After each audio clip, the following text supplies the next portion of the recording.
to all those who are here, having braved the weather. It is also on YouTube tonight. The cameras face this way. They do not pick up the audience apart from when you sit at the table to speak to us. If the fire alarm goes off, we are assuming it's real, and we will be leaving a fire exit immediately where you came in, and normally the best exit out is straight ahead of you through the next set of double doors and down the spiral staircase. There is an exit behind me. Can I ask all mobile phones to be switched off or at least to silent, please? Can I also ask, I think there are a couple of big public groups by the look of tonight's audience.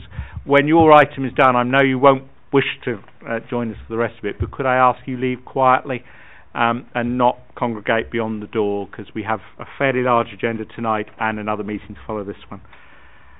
In terms of the items, officers will present a presentation on each one, which is in addition to the pack members have already had.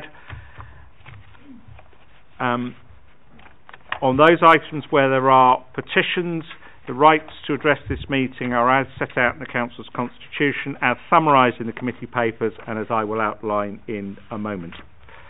We allow petitioners 5 minutes. You get 4 minutes on green, a minute on amber, and you get to red. You're done. On any item where there is a petition, regardless of whether the petitioners are here and speak, the applicants or their agents have a right to speak, as do ward councillors. And I am informed that Councillor Mills is intending to speak in respect of item 6, and I note that Councillors Higgins and Palmer are in the audience, so I'm sure they're intending to speak on item 7. One or other, or maybe both. We will see. Just as a point of explanation, in case you haven't been here before, members may ask you questions on your presentation. They may not. Don't be offended either way. If they're asking questions because they want further clarity in their minds as to what you're telling them. If they clearly understand the points you've made, they will stop. If you raise new planning issues as a cause in the course of your presentation, I will raise those with officers at the end to make sure it doesn't come out of your agreed time. Voting tonight, the voting councillors tonight, I only get a vote if the 8 voting councillors manage to get to a tie, and then at that point I have to declare my hand. Apart from that, I don't vote. The voting councillors tonight, starting on my left, we have Councillor Morse, Councillor Oswald and Councillor Duncan, and on my right we have Councillors Edwards, Councillor Radia, Councillor Tuckwell, Councillor Chapman, Councillor Yarrow. Richard Michalski is our Highways Officer tonight, and will answer highway-related questions. Mandeep Malhotra, the Major Applications Manager, is presenting for us tonight. James Rogers, the Head of Planning, will offer advice as appropriate. Luke Taylor from Democratic Services is our Clerk. Glenn Egan is our Legal Advisor. Have you got any feedback forms there? If you wish to give us some feedback, there are orange forms sitting on the table just by the door. Right, that's all the preliminaries done. I will therefore start with item 6, the Wonder Cafe and Grill, Uxbridge Road, Hillingdon. Andy, when you're ready. Thank you, Chair. Members, please note there is an addendum on this item, and by way of a verbal update, there is an inaccuracy in the committee report on page 23 where it refers to a refusal on flooding grounds. That should have been picked up in the addendum, but it hasn't been, but we are not refusing this application on flooding grounds. Item 6 relates to a case which has an appeal lodged against it. Therefore, the Planning Department is seeking to ratify the proposed reasons for refusal in order for them to be presented to the Planning Inspectorate. Whilst the Council are no longer the decision maker, this report is to be submitted as evidence for the current appeal. We'll talk you through the proposals. The Wonder Cafe is located on the southern side of Uxbridge Road, so the site is highlighted in red. It is across the road from, most of you will recognise the Marks and Spencer's garage and the small parade of shops just on the opposite side. The application proposes the erection of 2 commercial units at ground floor level with 13 residential units above with undercroft car parking. So the ground floor plan shows the retail provision and the car parking layout, and this is the existing ground floor plan, and the second and third floor plans are further built on, so there is there is an undercroft of parking at ground, and then at first floor level there is residential accommodation and at second. If I take you through, this is the existing layout is just a single story. The proposal is taller and covers the vast majority of the application site, as you saw from the site location plan. The proposal represents a cramped and incongruous form of development which would be out of keeping with the character and appearance of the area and detrimental to the residential amenities of Ivy Cottages, which is located to the south of the site, and surrounding residents. The proposal would fail to provide good environmental conditions for future occupiers, primarily because I believe some of the units are undersized and insufficient landscaping. Taking all these matters into consideration, the application is refused, and we're looking for confirmation that we can pass these refusal reasons to the planning inspectorate. Thank you. Okay, petition on this one, Ms Dowdall. If you'd like to come and take a seat at the table, if you press the button on the middle of the microphone when you are ready. They were the ones that are already circulated, yeah. As long as they're the ones already circulated, you may. If not, you get a no.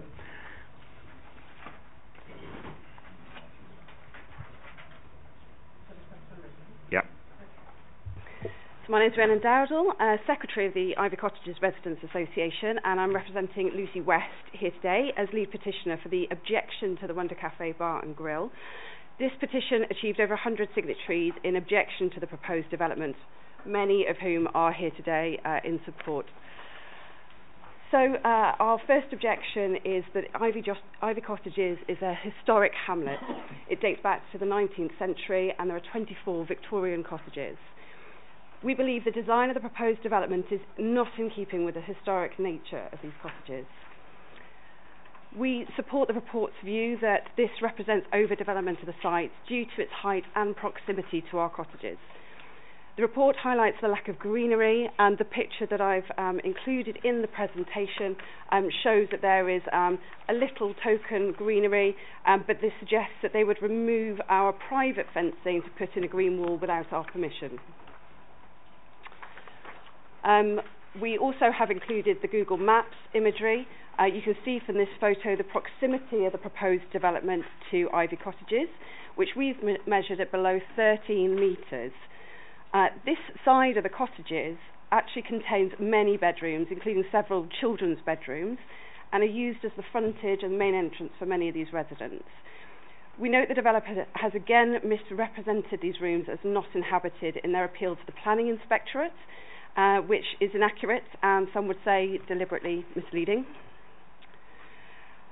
We also say that the development represents a loss of views, sunlight and privacy, and there is a clear picture in the pack presented which shows the sunlight into our bedrooms. The loss of this sunlight would have a material impact on the quality of living of the residents of Ivy Cottages. There is also inadequate safe access into and out of the proposed site. It's already severely restricted. We've shown some pictures which evidences that cars have to reverse out onto the Uxbridge Road, which is in itself unsafe today, and the proposed development will only exacerbate this. This is also the only pedestrian access to the cottages. It's used by all residents and visitors, and it includes children and an elderly demographic. In terms of the report, we actually disagree with the report that says that the development will reduce journeys. We believe it will increase journeys, exacerbated by the safety issues I've just noted. At this highly trafficked nature, a junction which is noted in the report, it's basically, we assert that currently the Wonder Cafe traffic is spread out throughout the day and is closed before 4 p.m. each day at the peak traffic times. So this would actually increase traffic at those peak times, assuming people travel home during normal work hours. The report suggests that there is adequate clearance for cars to clear in a forward gear. We've shown a picture of the cottages road where you can see that the narrow alleyway demands that cars reverse out of the cottages. And we also want to make a clear note that the cottages road, which again is pictured here, is a private road and owned by Ivy Cottages. The development proposed doesn't actually talk about who would then maintain the new road that's proposed, and the addition of a new road surface would just add financial burden to the Ivy Cottages residents. We've also included a picture for you of a refuse lorry trying to clear this very narrow access way, which again would only be exacerbated by the size of the proposed development. And there's also a recommendation in the report that there should be a gate access to the development. We feel it's just not practical, and again exacerbates that restricted access to Ivy Cottages for all vehicles, but especially for amenity vehicles. So in summary, we just want to make it clear we're not opposed to a development of this site. We would like something and welcome something that would enhance the character of the cottages, but I think we've evidenced that this proposal is in all ways detrimental to that objective. So we ask you please to back the planning officer's proposal to reject this proposition. Okay, can you just turn your microphone off for me? Do members have any questions? Councillor Oswald? Yeah, thank you very much, Chairman. Yeah, thanks for the petition. You just said that it's a private road. Have you been asked permission to use any of that by the developers? The developers have not contacted us in any way to discuss this proposal. Okay, thanks. Any other issues? Councillor Duncan? Chair, thank you for the presentation. I'm looking at this picture, particularly on page... I haven't got page number, sorry. I know 10, I think it will be. And I just want to be clear, it appears that there's parking alongside the access road. Is that for Ivy Cottages? It is for Ivy Cottages residents only. That's part of the private road that is owned by the cottages. So this is owned by right down to the Uxbridge right down Road. To the Uxbridge Road, yeah. And there's also a rear access road to this part of the cottages. Correct. With vehicles apparently appear to be here. So they have to reverse out, do they? Have to down reverse this out. Narrow access and then turn if they want to come out there. Exactly. And the developer's proposal indicates that there might be greenery in that road. It's, again, Ivy Cottages' private road, and they haven't asked in any way permission to plant greenery in our private space. How does the Wonder Cafe and Grill, the owners of this land, how do they get access at the moment to their car park? Do they come down? We have granted them an easement out onto our land presently. So it's just from Uxbridge Road to the start of this. No, they don't. They come in from the Uxbridge Road at the other end, and they only have one-way access out. Onto the, so they just come out there, do they? Yeah. So they come in this area here and then come out over our road this way. Right. So the only part of your private road is just an exit. Correct. But the proposal suggests this would now be two-way. Yeah. Yeah. Okay, I think Thank I'll you for that draw clarification. that. Yeah, I'll draw that to a close. I would just make a point at this point, and many members will be familiar with it from other work we do. Planning doesn't get involved in matters of land ownership and private roads. So if this development was recommended in another way, that would be a matter between Ivy Cottages residents and the developer to agree access. So in terms of the private road, we don't get involved in the ownership of private roads, and if they need to obtain agreements, that is up to them to do in due course. Okay. I see no other hands. Thank you very much indeed for that. Is there anyone here on behalf of the agent or the developer for this one? Nope. I did spot a ward councillor coming in the back. Councillor Mills?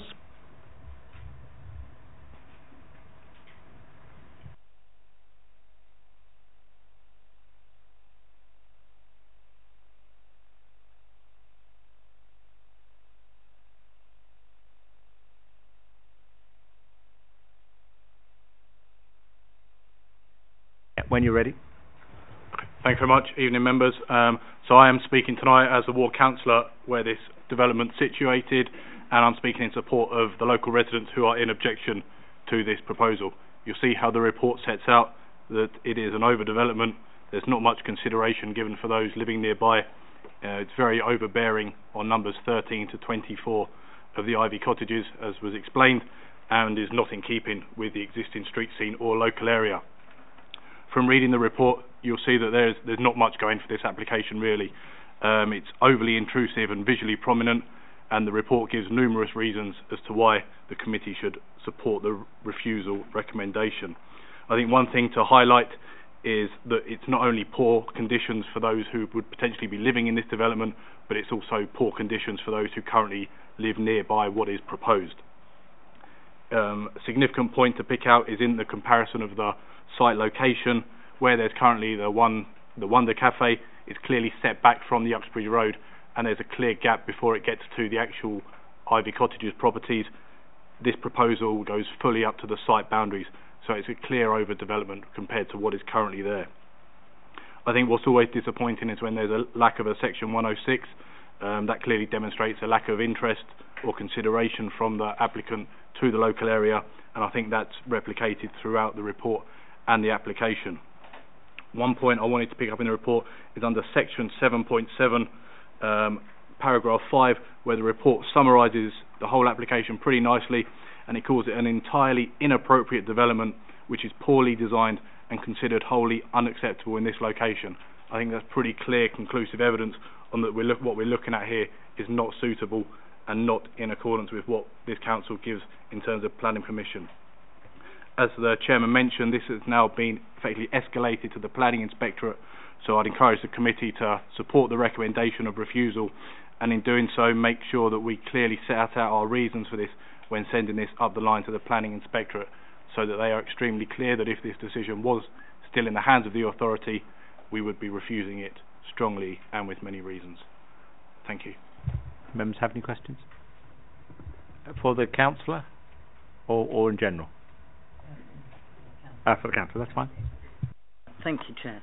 Can I ask you if you as a ward councillor and familiar with this site are satisfied with the access arrangements which were just outlined by the lady representing the petitioners here? So yes, I'd say I am very familiar. I've done quite a lot of work with these local residents on a number of things. In terms of access for the Wonder Cafe as currently is, that's correct. My understanding that they come in one way and then exit through the other, which doesn't go down towards the cottages. It's effectively coming out of the Wonder Cafe car park, cuts across the entrance to the Ivy Cottages and then heads onto the Uxbridge Road. But obviously where this proposal comes in, they would be increasing a lot more on that private road where there's existing parking, which is for those private residents. So it would introduce a further level of two-way traffic that isn't there at the present time. Correct. And could I also ask if you have concerns about air quality here at this junction? I understand it's an air quality focus area where we should be taking that into account in matters we consider. It's not something that's been brought to my attention before, but clearly it's a major traffic junction, and an increase in residential and commercial properties would clearly add to that. Thank you. Thank you. Okay, thank you. I'm just, before we open debate, the one issue that has come out that I think we ought to be, I've covered the private road off, so I'm going to just close that down because, the one thing I'm not clear about, and Councillor Duncan has just picked it up with the ward councillor, is whether the highways engineer believes a safe access to this site can be achieved, because it would appear the suggestion is not. Yes, thank you, Chair. Really comes down to the anticipated activity from the quantum of development that we have in front of us. With the 13 units, you'd get a handful of movements at peak, morning and evening traffic periods. So for that amount of development, the access as proposed would be acceptable in that circumstance. Including a reverse out onto the Uxbridge Road? The reverse out is more relevant to the Ivy Cottages private road aspect, which is technically outside of the development envelope. Yes, it's not an ideal situation, but if we concentrate on the actual site envelope, that cars would actually go in forwards and actually come out forwards. It's tight, but it's workable. Just.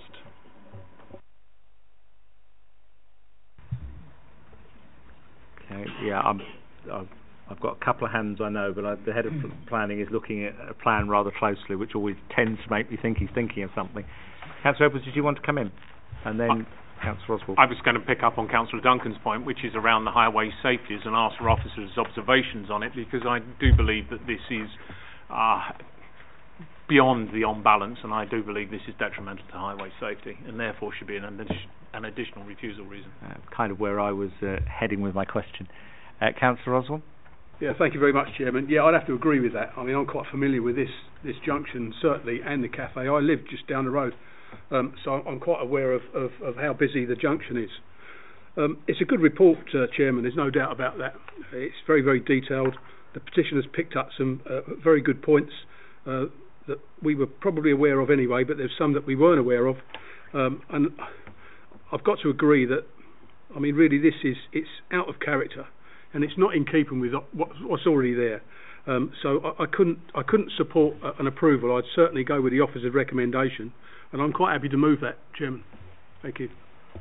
Okay, I've just got the head of planning just holding for a second, because if I can get another reason on this, I will.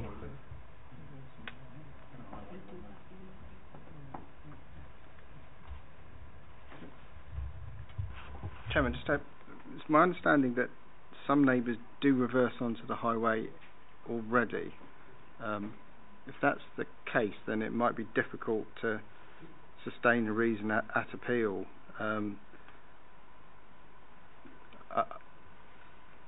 you're guiding no at the moment, Dave? What the highway engineer is saying is he's saying that the development itself he thinks is acceptable, that there could be a knock-on impact of residents of Ivy Cottagers reversing onto the highway, but we'd be undermined at appeal if that happens already, which my understanding is the case. But okay, Councillor Edwards, do you want to come back at us? Yes, one of the photographs in the presentation, which was very helpful and very professionally prepared, suggests that there was quite a considerable wall there, which doesn't presently exist. So what we'll be introducing a conflict between cars leaving the development unsighted to vehicles reversing out of Ivy Cottages. Now, the vehicles reversing out of Ivy Cottages is an accepted practice. It goes on now, and what we must do is introduce developments that are cognizant of that fact and don't increase risk. There is, for me, a very significant increase in risk of collision here when you have an unsighted vehicle leaving in conflict with a vehicle that's reversing.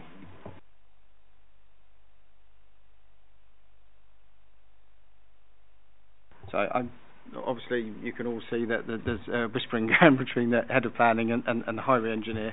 The National Planning Policy Framework refers to when you're refusing things in highway impacts, there should be a severe impact, and that's the thing we're grappling with in our discussion here.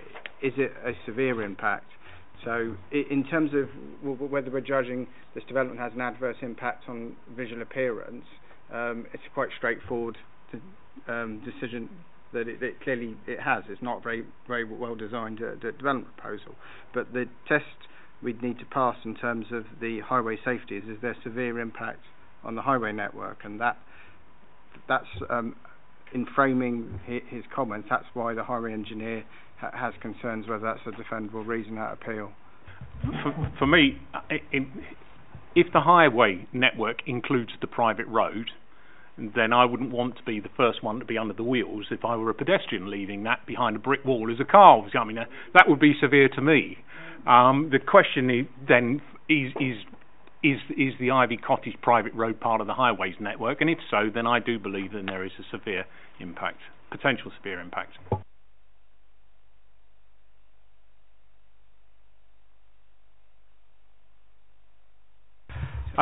Okay. Yeah, go on, James, please. Yeah. I mean, I think we could argue a case at appeal. I think the point that we're actually making is we think appeals more likely to be dismissed on the other reasons that are being outlined in the report. Okay, on that basis, members are clearly not comfortable, and neither am I at the moment, that we've demonstrated safe access. I accept the highways officer's got some reservations. The head of planning is not certain. just for a point of public information, we're not in a position tonight where we can defer consideration of this. We have to push this tonight one way or another because the deadline for getting comments to the inspectorate is before we meet again. So what I'm going to suggest, if members are in agreement with me, is that we ask the Head of Planning to review with the highway engineers the access and to note the concerns of members, and that if it is possible to frame a refusal reason to add that, to make that a 10th refusal reason. I think because of the timings we need to decide this evening. What I'm saying is I think we can do a reason. I'm just saying that it's not a strong Well, if you say you could do a reason, I think we'll ask you to do one. Is that okay? Is that okay, Councillor Duncan? Yeah? Councillor Morse? Yeah, Chair. Due to the height and bulk of this thing, I think, and the proximity to Ivy Closes, it's clearly not an acceptable development. And I appreciate your efforts to come up with a road safety one as well. But I believe that we should delegate, if we can delegate, head planning. But we certainly totally support officers. So we have a proposal from Councillor Oswald to move. Very, very pleased to second it. I actually think this is quite the most disgraceful development I've seen brought before a committee. It completely disregards our policies, and that is rather disrespectful to our residents. So we're proposing seconded to support the 9 refusal reasons with a delegation to Head of Planning to investigate a 10th refusal reason on highway access grounds. Chair, could I just ask how many parking spaces there are at the present time? Because why does, just to clarify this, and I appreciate it's going to appeal anyway, why do you think there's going to be less movement when there are now going to be 2 retail units and 20 parking spaces here and this number of flats? Well, Chair, if I may, the site is laid out quite informally at the moment, with random parking, etc. And obviously there has been an attraction to the cafe itself. So it is quite comparable. If you actually try to fit all the cars in, you're probably not too far off from the quantum that's being proposed for the development. It's variable, but it's not precisely laid out on site. I do understand that, and I have passed this many times, and I don't think, hand on heart, I can say I have ever seen 20 vehicles there. Sometimes it's busier than others, but I've never seen 20 vehicles.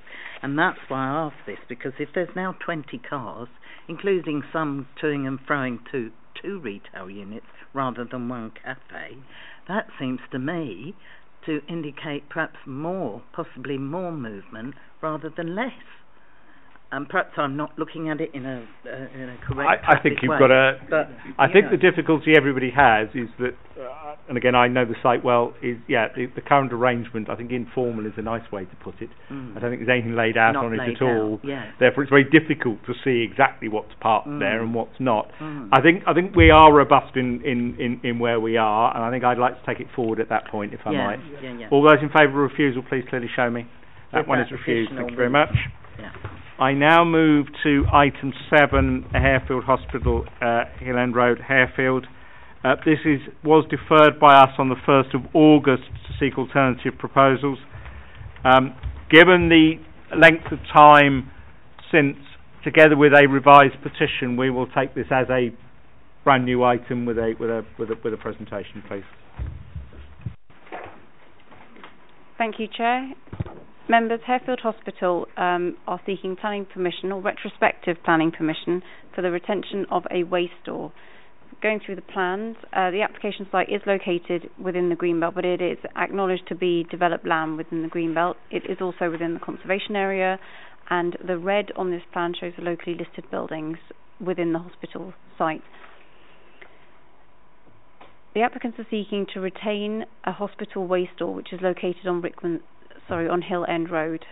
The waste store is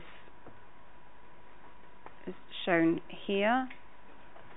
It is single story, it does have a cedar roof, and it is proposed, well, it has been planted, and I have some photos of the planting. The store has also had security measures put in place to ensure that not anyone can come in and out. They have to have fob access. There is also some additional lighting for the users. We previously recommended the application for approval, and the recommendation at the last planning committee was that we should try and defer the application to see if there was a more appropriate location to put the waste store. Officers have been on site. There are statutory listed buildings on the site which are within very, very close proximity to the main refuse store. And if I try and show you on the site plan, it does show here that the main site... No, it doesn't. The main refuse area is approximately here, surrounding the statutory listed buildings. Having been on site with the conservation officer as well as the landscaping officer, there is not an alternative, more suitable location without cutting into an area of embankment here and actually making it more visually prominent, or having a detrimental impact on the statutory listed building, which is further away. And I appreciate that's not what members were seeking in the last round of planning committee. I can confirm that the planting that was proposed has been put in place. So there is low-level planting as you enter the new ITU ward, so that's directly facing onto the locally listed building. And surrounding it, the planting has been put in situ along the side, and this is the frontage which fronts onto Hill End Road. It is not mature planting, and the landscape officer has confirmed it will take approximately 2 to 3 years before it would actually cover the store itself. This is just a photo of some of the measures that have been put in place. So there is now a lock, fob access, and appropriate security lighting. So this is the application site. This was pre the landscaping, so these are the photos from our last planning committee back in August, I believe. Accordingly, the application is recommended for approval. There is an additional condition proposed via the addendum, and I welcome your questions. Just for clarity, so I don't have to say it again, this is a retrospective application, but that does not affect our consideration of it. We have to consider it in exactly the same way as we would consider something that is not yet built. The only advantage we have, of course, is we can see actual photos as opposed to design photos. Okay, we have a petition on this one. Mr. Peppenstock, would you like to take a seat at the table and press the red button when you're ready, and we will time you from here.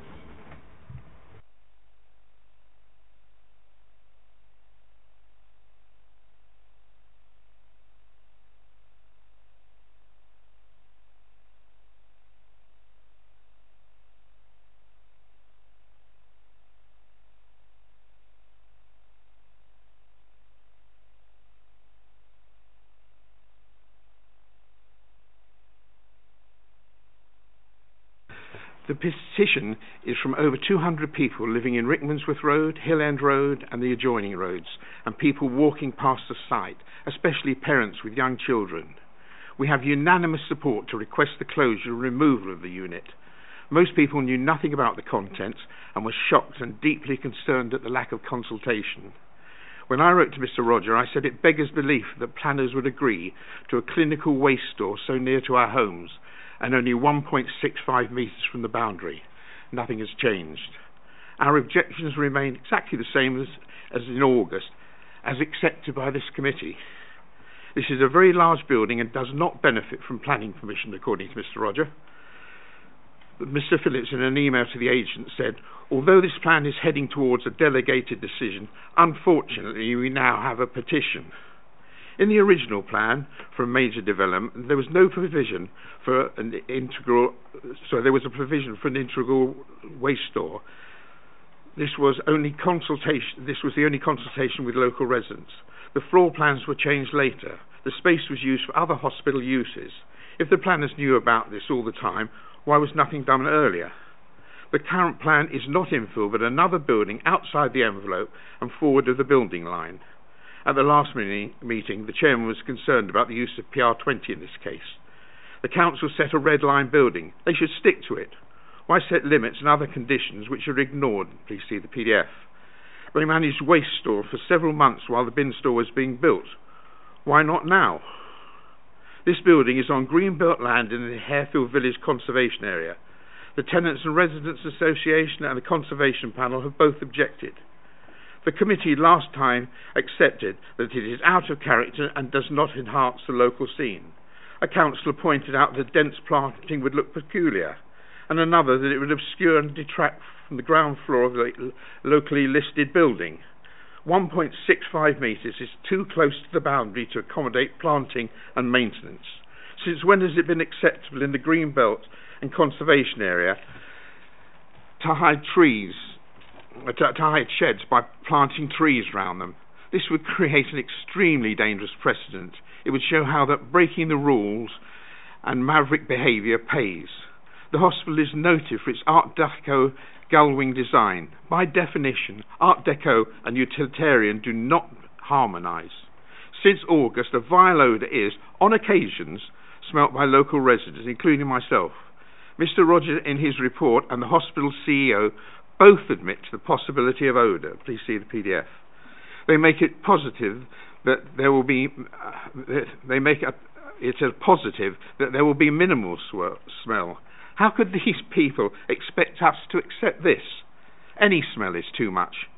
Anybody sitting around the table would accept it? Of course not. A paper trail email from agents contemptuously asked, relatively fast growing hedging so it would placate the neighbours sooner rather than later! Exclamation. The preferred hedge for the extension to the unit is inappropriate. For 6 months of the year, it gives no cover at all, as shown in the PDF. Despite this, and contrary to the decision of this last meeting, this has already been started. The minutes and YouTube shows that the members recommended that an alternative site should be found. Councillor Burrows has been quoted saying that planning laws are there to protect the council and the residents. Since August, little has changed except they were told that the doors are now shut and locked. We now have the solution to what was unbelievable negligence. How long will these improvements last? There seems to have been a meeting of like-minded officers who are in favour of the status quo at all costs. Not surprisingly, they robustly defend it. A suggestion that another location of the fire path would be visible to residents from Wordsworth Road is laughable. It's exactly what we've got at the moment. The planners are still recommending for approval exactly the same plan that was deferred by the committee in August. This is a huge store that will be there for a long time. It contains clinical waste posing a nuisance and potential health risk. What an eyesore to place at the main entrance of this national hospital. We respectfully ask that the committee, putting residents first, reject this application and have it removed in line with the wishes of the local residents. Thank you very much for listening to me. Well timed. Do members have any questions? No? Thank you very much indeed. Thank you. Yep. Thank you very much. The agent or the applicant for this one? Mr. McCleary? Sorry. Thank you. Thank you, Chairman. Thank you, councillors. I'm Piers McCleary. I'm one of the directors of the hospital. I'm also the chair of the programme board, as we call it, that was led the redevelopment of Harefield in terms of the extension to its ITU, creation of a new ward and the creation of a new scanning centre. And therefore I've got sort of oversight of this particular issue. Unsurprisingly, I fully support the conclusions of the head of planning. Again, I want to emphasise that when we met with the planning officers in October, we all noted that there was nowhere else nearby that we could use as a refuse store.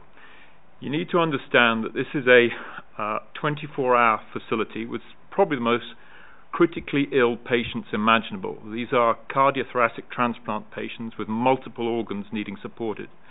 There is a huge volume of catheters, central lines, syringes, balloon pumps, dressings and so forth that has to be changed and therefore generates waste. During the time that the building was happening, we had to transport that waste. Also, our nurses and the porters had to transport regular supplies of that waste all the way to the permanent waste area near the Mansion House, which took a huge amount of time, took nurses away from the ward. We have to have this facility somewhere close by, and that's why when we walked with the planning officers around this particular area, we concluded there was nowhere else in close enough proximity for this waste facility to be sited. We've changed how the store collections are operated. There are 2 collections per day and only 1 at weekends. In terms of security, we've created doors which are on a timing switch, so they can only be activated by a swipe card. There's a log of who accesses that facility. When the doors open, there's a timer on them, and if nobody has passed between those doors after about 30 seconds, those doors close automatically. There is no risk, therefore, of any vermin or any other ingress into that facility. I wanted then to turn perhaps to some of the factual inaccuracies in some of the petitions that have been made. The footprint of this facility is not 168 square metres, it is 90 square metres, it's 16 by 5. The vehicle that tows away, it's a small Kubota tractor that tows away the trolley loads of the waste over to the main refuse gathering centre over by the Mansion House. That vehicle stays within the trust, within the hospital grounds. It does not go onto Hillingdon Road. On one occasion it did so. The driver was reprimanded and very clear training was done to make sure that that doesn't happen again. As I've said, there is a significant volume of waste. The idea that we could have a smaller facility, well, we planned the whole thing in quite a lot of detail as to how big this facility needed to do.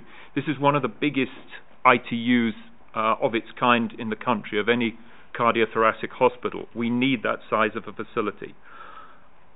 The temporary measures that we had, yes, we had to carry, we took nurses off the ward and we had to make them carry with porters that waste to a facility 200 yards away, which was grossly inefficient. The final point that this is increasing vermin. Again, why would we site a facility that is 25 yards away from some of the most critically ill patients imaginable if there was a risk of vermin and therefore infection? We have taken every precaution we can now to prevent any sort of infection risk. We involved all our nursing teams, our infection risk teams, and also our heads, the consultant heads of our ITU, in planning this facility. And therefore the idea that this is a place where vermin can get into, that we would happily stomach that, is, I'm afraid, not acceptable. So, just to conclude, the building is suited to its purpose. The building is secure with the access monitored at all times.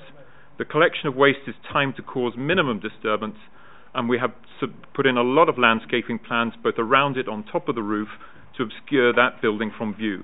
It's designed to be subservient to and does not obscure the main views of the main building behind it. Thank you. Do members have any questions? Councillor Morse. When you did the original development, I thought at that point you would consideration given to putting the storage actually inside the curtilage of the building. Why did that change? Because the second question as well. Sorry, thank you. Because we had, in terms of the original plans, we had initial plans for, I think it was 4 beds extension to the ITU. We then needed to have, I think, a full 6. And therefore I think some of the space that was going to be taken to put a bin store against that building, we ended up saying no, we need, if we're going to do this properly, if we are going to take on, as we're trying to do, a particular program, it's called VA ECMO, to be able to support patients prior to transplant, basically a bridge to transplant, we needed 6 rooms. And so that was when we sort of changed our view and said, look, we're going to need to put the waste facility separate from the ITU. You had a second question? Yeah. Does this storage have access to water?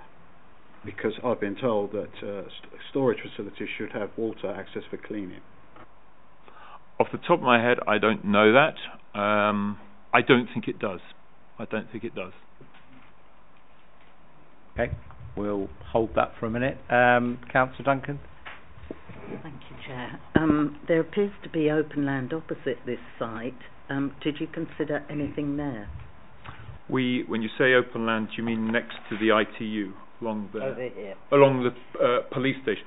We would then have to where the nurses and the porters removing material from the ITU would then have to cross the road to the bus route. So that's an extra, probably, I'm thinking about 35 yards for them to go, and it's crossing a regularly used access road. You've got the U9 bus route going along there, you've got ambulances going along there, you've also got all the staff and patient traffic crossing that road. So we didn't think about that area. So you didn't think? No, we didn't think of that area, because again, we were trying to minimise the amount of time that the nurses and the porters have to spend away from the unit carrying the waste away. Okay. Councillor Tuckle? Yeah, thank you, Chair. Thank you for your update. In the petitioner's update, the mention of odours was raised, and it was sort of inferred that it was accepted by all that there was a level of odour that comes from this container or facility. Just wondered if you could just update us on that. When there was, I don't know, the petitioner mentioned that apparently the CEO had conceded that there was an odour. I have no recollection of that whatsoever. Given that the doors are on, as I said, a timer switch that shuts pretty securely and tightly, and the planning officers can confirm that the doors were properly secure and work properly, I cannot see how an odour can be admitted from there, especially as at least once a day then the bins that are inside that store are collected and taken to the main facility owned by the Mansion House 200 yards away. So I'm at a loss to explain why anybody can conceive there's an odour. Okay, I think that concludes. Thank you very much indeed. I don't know which ward councillor's going first. Councillor Palmer? You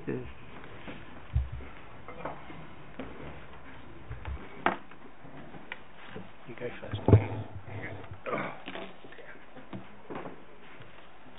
Good evening, Chairman, officers, councillors. Okay, so let's get it out there straight away. I'm here to support the residents in their objection to this site. It's an emotional time, this, because the hospital is a very big part of our community. And you've heard the gentleman that came before me talking about doctors and nurses. This is not about doctors and nurses.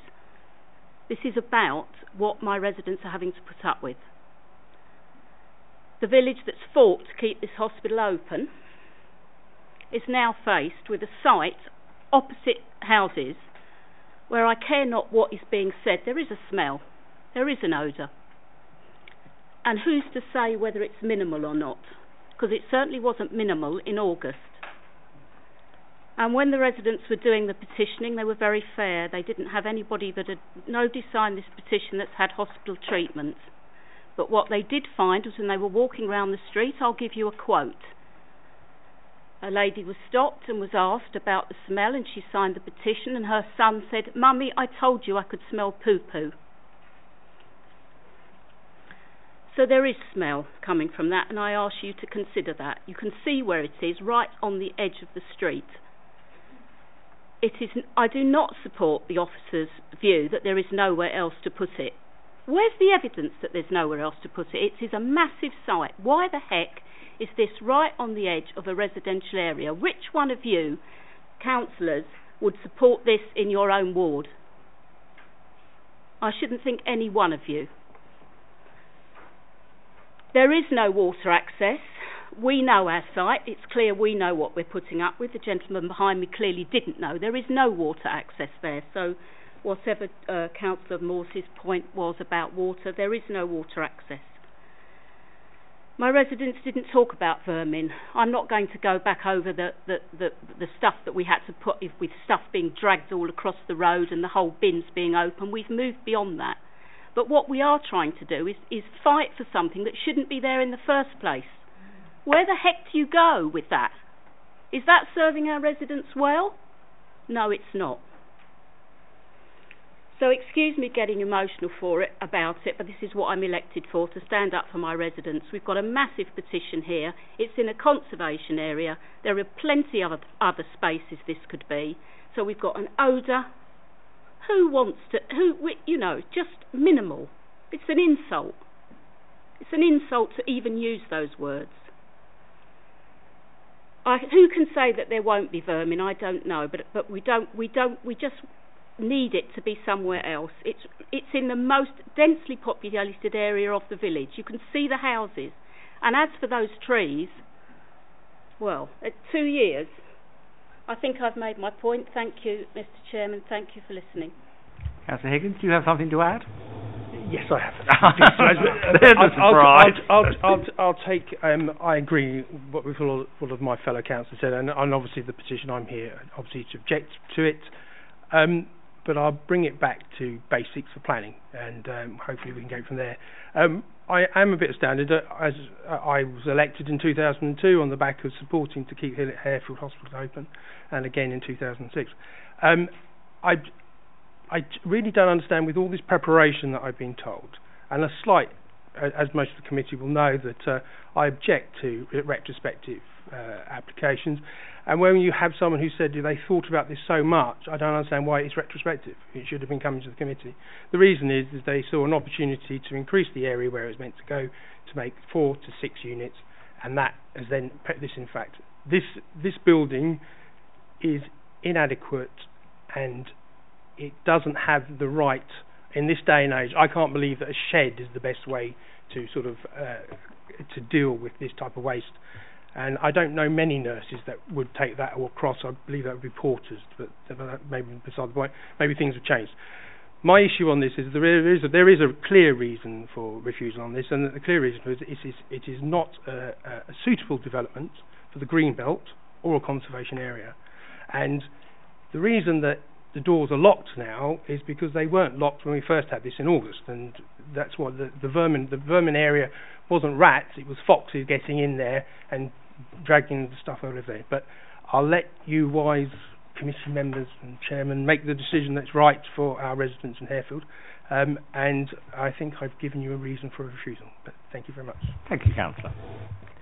Do members have questions for the councillors before I open this for debate? Go on. Just a question for both of the councillors. So, just to clarify, has the smell stopped now that the changes have been made? Because you mentioned August, and the smell is there today. The smell is there today, okay. And it's likely to get worse with the heat, isn't it? I mean, let's be brutally honest. If we can smell it now in this cold, I ask you to consider what it'd be like in the summer. And it also was in August. It was an issue about the odour, and a lot of officers said, "Oh, well, we can do the tightening up security and all these other areas." But obviously, something's happened there, but not the things that there's no forms of controlling the odour. So.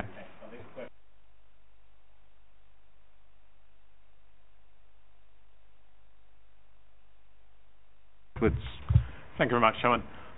This is a difficult one because I believe, as an authority, we would very much wish to support the hospital and the good work that it does. And we're being asked here to put detriment to our residents for the benefit of the operational efficiency of the hospital. And that's a trade-off that I find actually quite difficult to make. It isn't, for me, a small little shed. This is quite a sizable building. It has the appearance to me of a very large shipping container. It's ugly. It conflicts quite considerably to the locally listed building in jars. It breaks up the openness of the entrance into the hospital by being there. And it is clearly detrimental to me in planning terms. It is interesting that officers are suggesting the hedging around the outside in some way makes the problem go away. And it was only at the last Central and South Committee we had a garage built at the front of the property on effectively the pavement edge that was hidden behind an existing hedge. You could just about see the top 6 inches, not this. And that was not acceptable to officers at that time because the hedging couldn't be assured to be there forever. Now, if it wasn't okay for a resident last week, I can't find that it's okay for the hospital this week, and therefore just the mere planting of hedging around it for me doesn't make this problem go away, and it's not acceptable to me in planning terms, and I regret that because it is not something that I would wish to make it more difficult, the already difficult job of running a hospital, even more so. But that is my position. Councillor Yarrow, as you indicated. Thank you, Chairman. Well, I totally agree with what has just been said, and I think we have to cut to the chase here. One of the reasons why they can't find another space for it is that it's a huge edifice at this moment in time, and it's built of brick and cladding, so it can't just be lifted up and put somewhere else. We're talking about having to knock it down and all the costs that's ensued in that. It is just in the wrong place. It shouldn't be there. It should never have been put there in the first place. I don't believe that enough effort has gone into finding somewhere else to put it, and I think we have to make a decision, and I for one will be voting against this. I don't believe it should be there, and that should set the ball rolling. I hope that we can get enough people on the committee to be able to agree with what I've just said, because then somebody has to look at it properly and say, if it's not going to be there, where really can we put it? So I'm against the recommendation. Okay, I understand the power of what's been said. I would remind members, of course, that you will need to flesh out some planning reasons if we wish to take us down that road. But let me just hear from, I think I've seen two colleagues over here. I'll start with Councillor Duncan, then I'll go Councillor Morse. Thank you, Chair. I agree with what's been said, and I feel this is such a sad situation because obviously we want to do everything we can to support the hospital. We know the difficulties of the NHS. We know, so much. We want to overcome that, but it's been said this is just in the wrong place, and I do think instead of putting it so hard up to the road, and if you look at the photographs that were sent to us in the PDF, it's huge, it's above the fence, it completely obscures the ground floor. There isn't any way of minimising that and making it acceptable, I'm afraid. And I, when the gentleman from the hospital, the director from the hospital spoke, I said, couldn't it just go over here? There appeared to be open land in the presentation that we saw in the photographs and aerial shots. Surely there's some way of bringing it away from the road, for smell to be next to the police office, but I'm sure they're out and about a lot and it won't bother them so much. Plus it's very close to this. All right, they have to come here, but instead of going there, they're just going here. That seems to me just as quick. All right, yes, there is hospital traffic coming in, but it's not an incessant stream. It's not like a motorway traffic. Yes, it's busy, but if porters are carrying it across. So I don't think it's unreasonable for us to say that we're minded to refuse this. Because if there was no other place, literally, or it was going to be so far away that it would seriously compromise operations there, then maybe we would have to say, well, this is the only place, much as we dislike it. But I do think that there are alternatives, hopefully, that could be explored. Okay, Councillor Morse. Very similar to the comments over there. Obviously, we want to support the hospital, but there's other issues. And one of my concerns is I looked at what's required in the storage, and it was washdowns, water. Yeah. This seems to be one of the specific. There's 8. I've got the specific. So I'm not actually totally convinced, as is, it is fit for purpose. But I do take the view, regrettably, because I understand the cost would be, that I think this is an unsuitable, and it's an unsuitable location for a building of this size and shape. It's incongruous with the Green Belt, in my opinion. Okay. Can I take an officer comment, Mandy? Did you want to come back? You've sensed the mood of members, I take it, but that's fine. Unless James is going to come in. Yeah. Well, James might just do it. Yeah, I can sense the view of members on this one. I mean, the only steer I'd give members at this point, and I think I know which direction members are going, is that if members were of a view to refuse it, that odour would actually be quite difficult for us to deal with at appeal, whereas your officers do have expertise at dealing with green belt and heritage issues, and I think Councillor Higgins referred to basics. I'd be much more comfortable if members do wish to refuse this if they stuck to the basics rather than brought in what could be a very difficult issue in odour. Thank you. Thank you for that helpful guidance. Could I just sort of attempt to flesh this out for a moment? I see there are three potential issues here. We've got the impact on the conservation area, because it is visible from the road and it's very visible above the fence. It's not kind of hidden. You see it as soon as you get anywhere near the site. You've got the impact on the locally listed building. You have also got Greenbelt. Now Greenbelt may be a little bit more difficult, and officers will guide in a minute for me, because obviously this is a kind of developed site. It's not kind of out in the middle of nowhere. So I'll put cards on the table here. I did spend some time this afternoon in anticipation that possibly this may be the item that could be subject to an overturn, looking at how members might be able to refuse it. I've only done it for this item. I might add in case there's problems with any other items. I mean, a wording I came up with would be that the proposed waste store, by reason of its overall size, height and prominent location, results in an incongruous structure which is detrimental to the setting of the nearby locally listed building, the visual amenity of the surrounding street scene, and which is detrimental to the character appearance of the Harefield Village Conservation Area. Now, I hadn't actually put in Greenbelt, and the reason I'd done that was because it is one of our three major developed sites where infill development is deemed acceptable in the Greenbelt. And at the previous meeting, the committee had kind of implied that if it had been in a different location, it might be acceptable. It was more the location that was chosen. So that's why I hadn't actually included it. But as I say, cards on the table, I had been looking at this one this afternoon. Thank you. That is helpful for us. Councillor Oswald. Thank you very much, Chairman. Yeah, it's retrospective. Like Councillor Higgins, I'm not over keen on that. I never said I was keen on retrospective. I was just drawing members' attention to the rules. I'm not keen on retrospective. Sorry. Quite frankly, I mean, I just made some notes before James Rogers started talking about bulk and design. Look, if this had come before us as a planning application, we probably would have refused this. We probably would have done, because it's pretty. I was going to swear. It's pretty awful, really. Quite honestly, yes.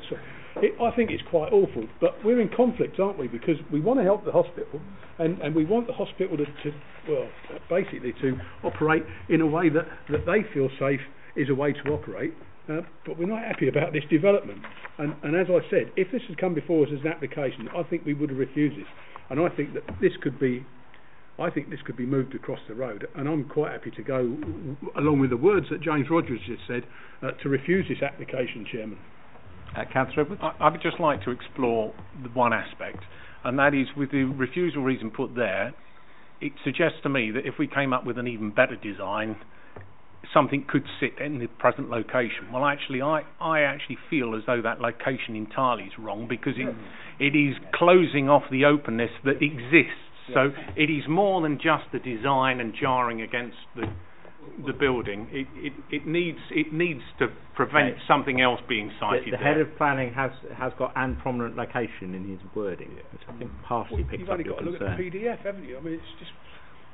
If the head of planning is assured that the proposed wording or the suggested wording would prevent an alternative building at that location, then what I'm going to suggest, I'm going to go down a slightly different tack, if I might. I think members are minded to refuse this. I don't sense anybody going the other way on this one. I think members have made out, unless the legal officer stops me in a moment, clear concerns regarding the size, bulk of this building and its location in relation to the hospital, both in terms of the conservation area and the locally listed buildings. Well, no, what I was going to suggest, the head of planning has very kindly done a little bit of work earlier and come up with a I think something fairly close to what will be the end refusal reason. I was going to just suggest that we delegate to myself and the Labour lead just to approve the final wording, to give the head of planning a little bit more time just to work with it. Because, I mean, I think we're all agreed with the sentiment, but the wording might just benefit from a little tweak or two. Can I move to overturn the officer's recommendations? I think I've got that. Can I second it then? Good. So the recommendation is that we overturn the officer's recommendation. We refuse for reasons based around the outline we've been given, but with the final approval to come back to myself and the Labour lead just to sign off. All those in favour of refusal, please clearly show me. Thank you very much. That one's refused. Good. I now move to something that should be slightly easier. Item 8, which is 20 to 30 Blythe Road. In essence, this is about removing one car parking stacker and losing 5 car parking spaces. Does anyone need detail? Anyone got any issues with it? Happy to move the officer's recommendation, Chairman. I'll quite happy to second. Yeah. Oh, yeah, Councillor Chapman, you had one query. Too long. Don't worry, I won't talk as long as you do, don't worry. Yeah, I'm good. Just point of clarification, the suggestion is the number of spaces will go down from 97 to 92. By 5. Minus 5. Looking at the stackers, it's 6 by 6. So presumably, if you take the top of a stacker out, it goes down by 6 to 91.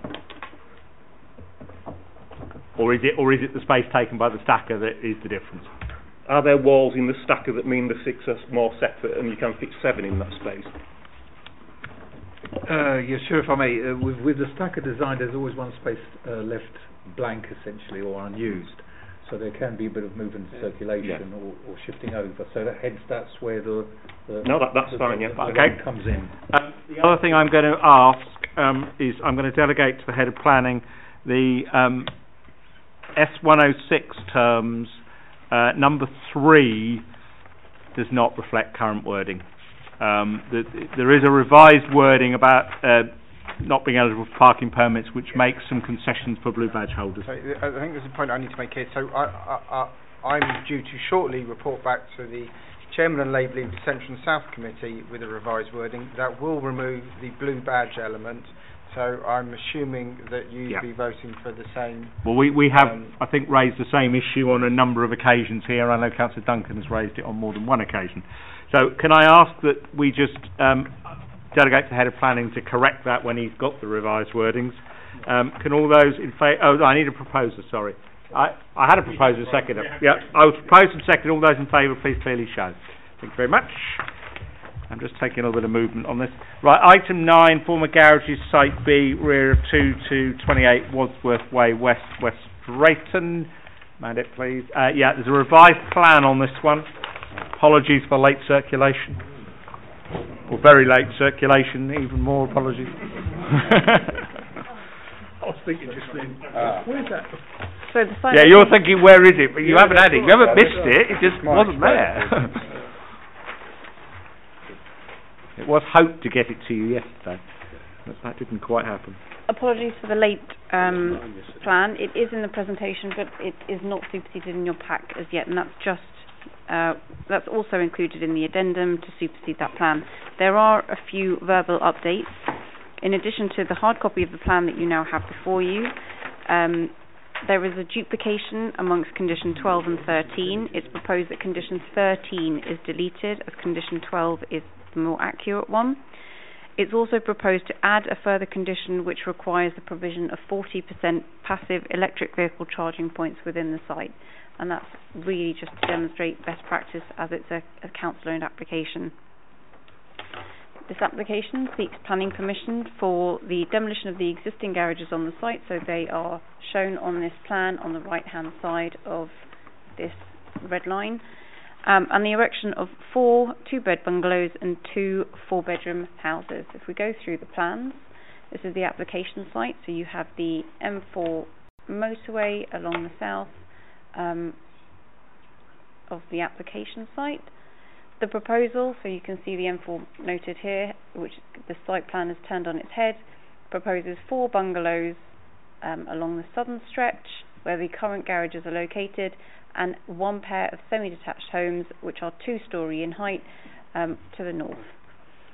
This is the bungalow floor plan and roof plan, so it's a fairly simple layout of 2 bedrooms. There is also plans for the semi-detached properties, which are all quite traditional. There is a dormer proposed in the roof to provide outlook for the residents at the 2nd floor level, shown better on this front elevation plan. There's on-plot parking for each residential unit, which comprises of circa 2 spaces per unit that's proposed. boundary hedging, etc., and so on is proposed. The current location plan that's been circulated does demonstrate that each property would have more than 100 square metres of private amenity area. It's also provided with a form of front garden, so adequate landscaping is also provided within the site. The existing garages are underused and vacant. It has been known that there is antisocial behaviour occurring within the garages. This isn't uncommon for lots of the former garage sites within the borough, or within, say, the whole country, where you've got lots of lock-up garages that aren't fit for purpose anymore. The development provides adequate car parking, external amenity space, and a suitable development, and would also prevent and eradicate the ASB hotspot that's currently in situ. The legal agreement that's required for this application is to stop up highway land in this location here. The application is recommended for approval. I just take a query on your condition changes. I think you've got them the wrong way round. I think it's 11 and 12 you were referring to. The head of planning has also reminded that I think he wants the wording for 11 with the reason for 12. Which we are, yes. So that's a verbal update to the verbal update. Right. I'll open this one for discussion. Councillor Chapman, and then Councillor Oswald. Thank you, Chairman. Just a couple of questions to clarify. I noticed that there's now going to be lighting in the permeable pavement passageway. There's 8 parking spaces, which I accept is the number sort of thing. Will they be designated and committed to these properties? I didn't notice it. If there is good question. How do they do that? Condition number 7. Let me stop. My apologies. No, that's fine. But it's in accordance with the plans. The applicant should be implementing a scheme which provides dedicated parking. Okay, dedicated parking is what we wanted to make sure we had. So that's good. Do you have another question, Councillor Chapman? I do. I won't monopolise it. Don't worry. You only get 2 before I move on. Do I? Can I combine? Usual rules. Can I have a 2A and a 2B? No. I know probably waste management plan's not the correct technical term, because that would imply a member staff, but it's a footpath, yeah? There's no vehicular access down there. If you take, for example, plot 3 on the corner, where do I put my rubbish? Do they come to me, or do I take it to them? A good question. Mary, the resident would be required to take it to the street side. Okay. So you're talking, well, if you take the shortcut the other way, you're talking a good sort of 50 yards, let's say. Yeah? Just to be clear. Yes. Am I right in thinking these are, the 4 bungalows are sort of sheltered elderly residents housing? I don't think it's indicated as such. No. There's a normal commercial... Well, that is what, with no indication that they're anything other than normal bungalows. Yeah. Okay. Yeah. Covered. Councillor Oswald. Yes, thank you very much, Chairman. Mandit, can we go back to the photographs and the north-east elevation?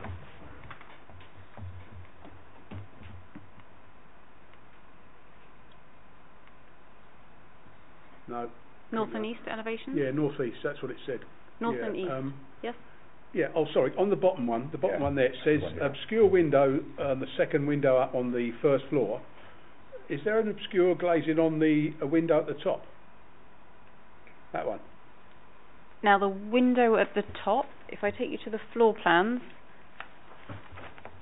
is it shown here? One serves the bedroom and the other one serves a hallway. Okay. So but I would argue that they're not actually necessary if they don't need to be there. The primary outlook is provided via the dormer windows. So really they could be obscure glazed, I think is the short answer to that question. Or removed. And I appreciate that the ground floor window would be clear glazed because of the wall or fence, whatever it is there. Yeah. Right. Thanks very much. Councillor Duncan. Thank you, Chair. It doesn't actually say in the section under air quality, but I assume that as it's next door to the motorway, that this is above legal safe limits in terms of air quality.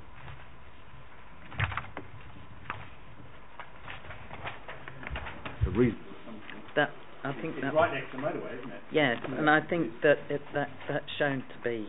I think the comment of the air quality officer is. I know, I've read it.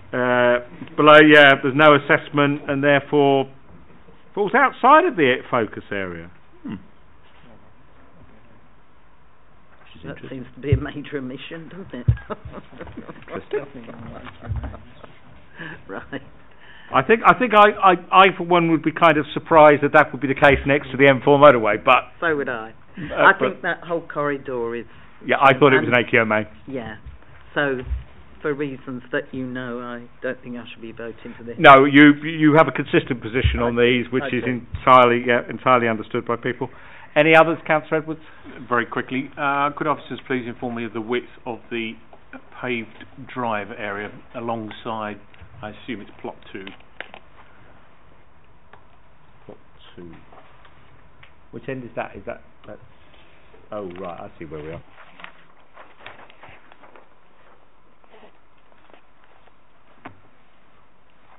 So do you mean the sort of footpath that wraps around? The actual drive bit. We've resisted other developments when there isn't much more than a car's width, and I don't know what this width is here. The grey hatched marking, which appears to be, is that the drive? So it's a pedestrian walkway. There's no vehicular access to this. And it would be the width of a car, so at least 2.4 metres. Fine. Thank you. My misunderstanding. I actually thought that was also vehicle. No, there's no vehicle. The vehicles are either end. And so vehicles are going to be prohibited. There's going to be some way of stopping them going down there, is there? Yeah. How is that happening then? Is that by bollard width or width restriction? 2.4 metres, you won't get down there, will you? Well, if it's too narrow for that, but if it's car width, then I'd be parking my car on the I know what garden. you would do with it. So we've got means of enclosure boundary treatments, but it probably would be worthwhile adding to condition 4.2c to be slightly clearer that I think we'd want full details of the footpath, of the access arrangements, because the detail of those can be quite important, down to things such as are they suitable for people with disabilities, all that kind of thing that can be overlooked. If we're happy with it in the remainder, I think that's a sensible change.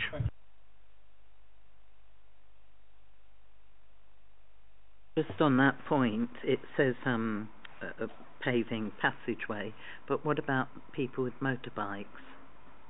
Presumably they would drive down this because it would be wide enough and they wouldn't leave their motorbikes parked on the road where they could be subject to vandalism. Good question. I mean, it's an issue that could apply to any footway though in a housing development proposal. But we're just talking about, are we going to obstruct it sufficiently to ensure cars go down? In which case I'm saying, what if people in these bungalows have a motorbike which they wish to, park in their garden or near their front door or something? Are they allowed to come down?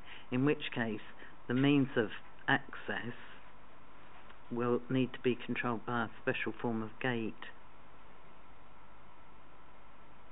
Is it something to just pick up flesh out the condition of yeah, it? so I mean, it could be included in the additional wording in the landscaping condition that it has to restrict access, so you can't get any motorcycles.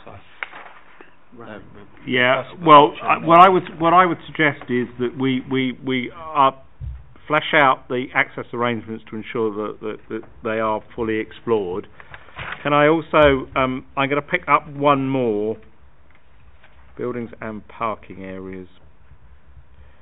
I'm going to ask, just a final reflection from me, and comes from some personal experience with paths, and you mentioned motorbikes, just then reminds me of mopeds. I wouldn't want this to become a kind of nice little route for whacking mopeds all the way round it, because that's another... it's beautiful for that. Could I suggest then the secure by design condition is just strengthened to ensure that it takes account of the potential of You've got to have access for people with disabilities and buggies and whatever, but you've got to prevent in some way becoming a racetrack. Yep. Could we just change that for me as well? I wouldn't want something that we then do to then become another problem 18 months down the line. Councillor Chapman, and then I think... Oh, sorry, I've forgotten Councillor Tapwell. It's my fault entirely. Yeah, thank you, Chairman. Just a very small point. I just note that there are 4 trees being removed, and the report refers to several trees being planted, but just want to sort of know indication how many that will be, and will it... Well, we've got a full landscaping scheme, and I suspect we don't know, so I think we'll probably have to take that. If it was much more than 4, I might ask for the detail. Councillor Chapman. Thank you, Chairman. I know I've had my 2, so I'll just give you a very quick thing. Just on a point of clarity, at the moment, all the houses on this side, all the flats, should I say, on this side of Wordsworth Way, have gate access onto the what is currently the garage area. I take it that will continue, just for clarification. I have no idea. Because we're talking about this as if it's a sort of separate 6 houses, but there's another 14 flats that can move onto it as well. Do any of the planners actually know? There's effectively the flats at the moment have access onto this because it's garages, and I presume the garages were originally built to go with the flats. Yeah, we're talking about 6, but there's actually 14 other there's actually 14 other residences that can access it at the moment. So does the revised landscaping take account of their access? Or right of way access? Yeah, whatever. Yeah, it might be a right of way. Yeah, I don't know. Any grant of planning permission isn't going to extinguish anybody's existing access rights, so it just won't do that. So the applicant would have to ensure continued access, which could obviously be through the gated access having being accessible by those that have a right of access, but. Yeah, it isn't an issue. I don't think you need to be concerned with as a planning clarity, that's all. It's a private property issue. But but what I can say is in granting planning permission, you won't be extinguishing any existing rights because that. I think it's just simply the fact that we're looking at 6, but there's actually another 14 residences. If they have actual rights, they will be preserved. Is what the head of planning is saying. Thank you. I'm not taking my sense of this is from those who've spoken as members are comfortable. Can I just summarise the changes I think we've got? We've changed condition 4 to make sure access arrangements are fully specified, including bikes. We have a changed condition 8 to ensure safety of this development in terms of people accessing it inappropriately. And we have the tidying up of conditions 11 and 12 to get one condition with the refusal reason, with the correct reasoning in it. Okay, on that basis, does somebody want to take me forward? Councillor Oswald, are you ready? Yeah, thank you very much, Chairman. Yeah, I'll move the officer's recommendation with those changes. I'll second it. Sorry, I didn't hear. Did you include the obscure glazing in your list there? It's on the addendum. There's a couple of on the addendum. Yeah, they're in the addendum, so subject to what's in the addendum. As well. Okay, thank you. Please. Yeah, fine. Absolutely. Sorry, I had taken that as read. Thank you. Right, all those in favour, please show me. Thank you, and that's one abstention. Or are you against? You're against. Okay, thank you very much. I now move to item 10, which is the Colne Valley Caravan site, Cricklewood Road, West Drayton, and this is a extension to a bund.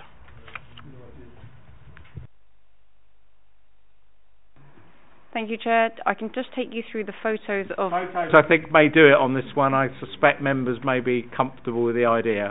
The bund is the red area here, so if I go through... So the area highlighted red is I like the flashing red. I think it's very clever. It's where it's proposed. I just want to take you through some aerial photography. In 2008, the bund is actually proposed just here, so it is obscured by some of these labels, but there is no fly tipping occurring. As a result, in later years, I'm sorry this quality is so poor, but the fly tipping has, as a result of there not being a bund in place, has resulted in this area actually not being fit for purpose in terms of its greenbelt designation. Hence the reason that the application is proposing a bund to try and prevent and tidy up the site. Thank you. Just remember where the entire bund, not one bit of it, is in the floodplain. There is a lot of floodplain there, but it avoids the floodplain. Okay, Councillor Edwards, followed by Councillor Very Chapman, sensible. followed by Councillor Yarrow. I'd move officers' recommendations on this. Very sensible. Were you going to second that? Or did you have a question? I was going to second it. I was also going to thank officers for introducing me to a new word, to be honest. Oh. I've never heard of it in this we context. aim to please. This has been a wonderful evening. Okay, I am proposing second. I'm not sensing any questions on this one. All those in favour, please clearly show. Thank you. That one is approved. I then move to item 11, which is the Morrison supermarket. This was deferred at our last meeting for a site visit which took place last Friday. There is also some information circulated by the developers which officers are happy is accurate. Do members need a presentation on this, or do you just want to ask some questions following up from the site visit? Steer me if you would. Councillor Oswald. Thank you very much, Chairman. I didn't make the site visit. I was just ever so slightly unwell, so I decided not to go. I don't need a presentation really. I've got some plans in front of me, and I'm just a little bit concerned about the vicarage. And which plan are we on? I'm on to help Mandip. Page 259. Rapidly get there. It's that one, Mandip. Now there is a long addendum piece on this. Does the addendum not quite deal with the point? No. My point, Chair. My point is that the vicarage is 30 metres from the red line, which is the outline of the Morrison site, which is fine. But there's only a 6-foot space between the red line and the garden of the vicarage. Now, I'm led to believe that there are meetings in the garden there with young children. So there is a concern there. What we can do about it, I'm really not too sure. But have you got it there? That's it there. Yeah. Where are we on? Yeah. The vicarage, Chairman, is cited somewhere there. That's the vicarage there. So that's massively far away. No, so that's 30 metres, which is fine. But in the garden here, meetings are held with children through the vicarage, I would assume. So I'm a little bit concerned about the closeness. I'll take off the guidance in a moment. Was that the only one, or is there another? Is that the only issue? Or no. All we're going to suggest is that we look for mature screening with mature trees, semi-mature trees. Well, that would be a normally sensible idea. Sorry, Chairman, it's just a question of safeguarding, really. No. I take the question. I also take the solution, and I'm hoping officers may tell me that all is sensible in a moment. I'll check that with officers. Can I just work down the table? Just on that point alone, the mere presence of young people in the rear garden is not unusual, and a lot of developments we might expect young people to be in back gardens. I don't know what special measure needs to be given to a vicarage than if that was a private house and they had 4 or 5 kids that played out there. What is the issue that we're safeguarding? For me here it's a precedent issue. If I can help members, I'm being advised there was a site meeting in June between the developers and the vicar, where I would assume that the vicar expressed concerns, and the developers then tried to redesign the scheme as best they could to address the concerns. What officers have done in the addendum is just in effect highlighted what came out, and it's the bottom of the first page of the addendum from that site meeting, that there was the reorientation of the balconies, so that and there was various landscaping proposals within the site, because that's what the applicant can do. So what we've done in the addendum is we've sought to strengthen the landscaping condition to basically ensure that the measures the developer put forward are all incorporated in the final landscape scheme. So the seating arrangements face away from the boundary, it's explained in the addendum. My understanding is that there has been this thought raised by the vicar as to whether there could be some kind of legal agreement that would allow a sort of new landscaping in the garden of the vicarage, but this is going too far in my view.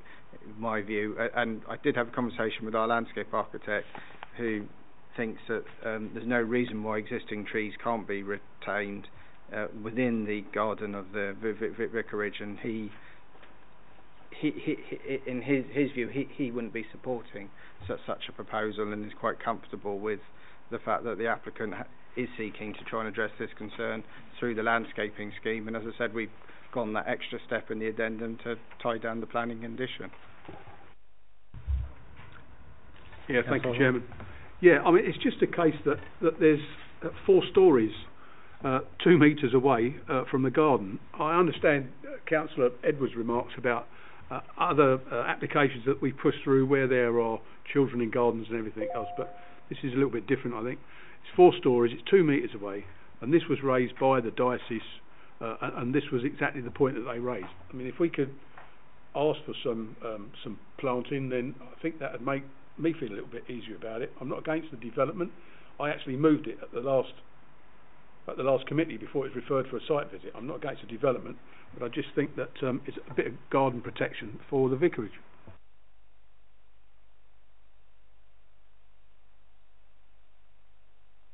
We'll hold that. Has anybody got any other issues on this one before I just resolve that one? It's just the minor point about the refuse collection to the front, which presently the arrangements require the refuse vehicle to hold up the traffic in the high street.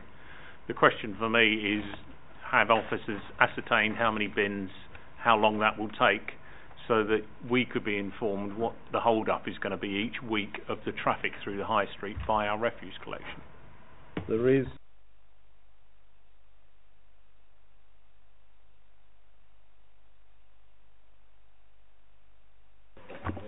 Well, I think there were 6 communal bins, as I recall. There are 6 bins. We'll be expecting 35 units to fill 6 communal bins. I presume half are recycling and half are ordinary. Yes, so it would be a staggered collection process, essentially. It could be 3 is the max. Yeah. So we're certainly looking, obviously, into 5 to, I mean, they're pretty quick once they get going, but 5 to 6 minutes, and they won't hang around. I just feel the acceptance of blocking the northbound carriageway in Newsley High Street for 5 minutes is a real concern now.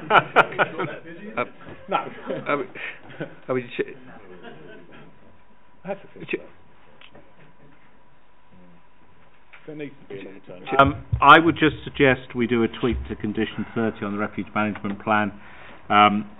It's worth looking at. There may not be a better solution, but at the moment we've got prior to residential brought into use. Could we go before development commences, or before it gets above the ground floor or whatever? Yeah, there's a wording we use that Mandip may know if it's mentioned in any of the other conditions that isn't before the development commences, but it's before the damp-proof course level. Yeah, I know we've got problems with prior to development, but before you get to damp-proof courses, you've got to sort out the refuge management plan. And perhaps we could ask, as a note, that point regarding blocking the high street is informative, to make sure. If there is another way of doing it, we don't do it, because it's not the best solution the world's ever found.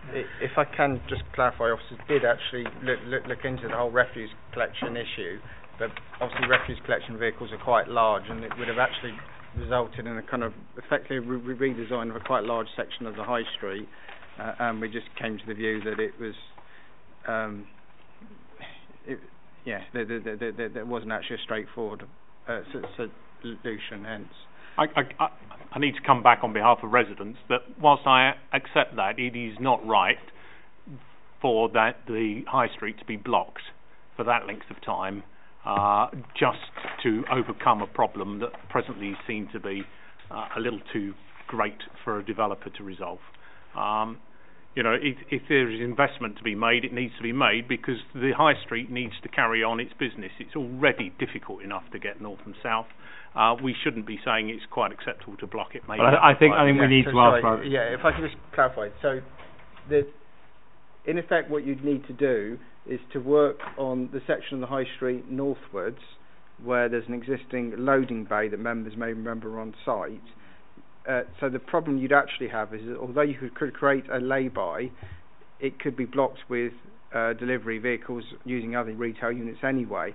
So effectively, the ideal solution would always be that can the developer in this small corner of the site squeeze in a refuse vehicle? We don't think the developer can. So it's not that there isn't a solution, but the solution is by far no means a perfect one, because you could create an entire new lay-by further up the high street, but then see that the refuse vehicle's not using it because there's vehicles already parked in it doing servicing or deliveries. So in effect, there isn't a perfect solution to this.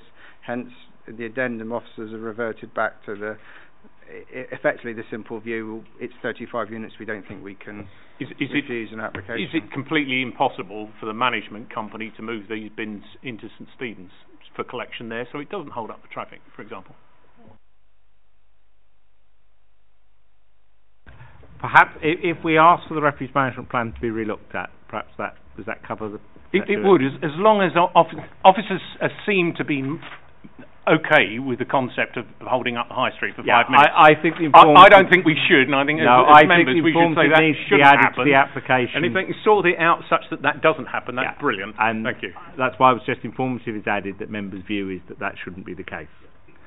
Now, coming back to the landscaping, can I just come back to the addendum? Officers have suggested in the addendum that condition 7 should have a 2H, saying, and I'll read it: landscape details on the boundary of the vicarage should include planters containing small trees around the balustrade boundary of the garden, preventing access to it apart from essential maintenance. All seating in the garden must face inwards. Does that deal with... Councillor Edwards seems comfortable. Are we comfortable at that level? Councillor Oswald? So the developer's agreed, is happy with it. The developer is happy to do that. When I raised it, Chairman, I think I'd be comfortable with that, because that would give some cover, I think, to the garden. Right. I don't think it's too outrageous to ask.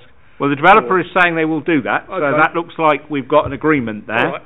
I think that covers all other matters are now dealt with. Someone going to move me? Thank you. Having expressed concerns at the last one, I'm very pleased and thank the developers for facilitating the site visit. Very useful. It was clear that my concerns were misplaced, and I'm very pleased to support this. I think it is going to be an enhancement to the high street, and as long as we don't bung up the traffic, it'll be great. And I'm very happy to move officers' recommendations. I'm quite happy to second it, Chairman. Okay. All those in favour, please clearly show. Thank you very much indeed. Councillor... Oh, no, you're not able to vote. Oh, sorry, I was thinking you were air quality management. That's where I was thinking you were on this one. Okay, thank you very much indeed. At 20 to 8, we close.